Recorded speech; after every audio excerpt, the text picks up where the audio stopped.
அனைவருக்கும் இனிய புத்தாண்டு நல்வாழ்த்துக்கள்.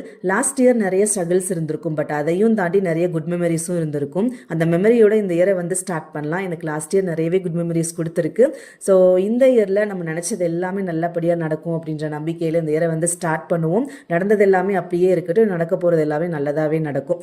என்னோட ஏரியாவில் நியூ இயர் செலிப்ரேஷன் வந்து அரேஞ்ச் பண்ணியிருந்தாங்க. பாப்பாவுமே அதில் சோலோ சிங்கிங் வந்து பார்ட்டிசிபேட் பண்ணியிருந்தாங்க.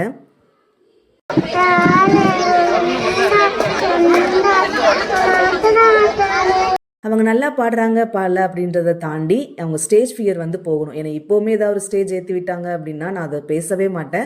அந்த மாதிரி பாப்பா ஃபேஸ் பண்ணக்கூடாது அப்படின்றதுனால இந்த மாதிரி வரும்போதெல்லாம் நான் வந்து பார்ட்டிசிபேட் பண்ண சொல்லுவேன். ஸோ அன்றைக்கி நியூ இயர் செலிப்ரேஷன் ரொம்ப நல்லா போச்சு. இதுதான் ஃபர்ஸ்ட் டைம் நான் இந்த மாதிரி வெல்கம் பண்ணுறது. அண்ட் ரொம்ப ஹாப்பியாக வந்து நியூ இயரை செலிப்ரேட் பண்ணோம். நீங்கள் உங்கள் நியூ இயர் எப்படி செலிப்ரேட் பண்ணீங்க அப்படின்னு சொல்லிட்டு மறக்காமல் கமெண்ட்ஸில் சொல்லுங்கள். And once again happy new year to every one.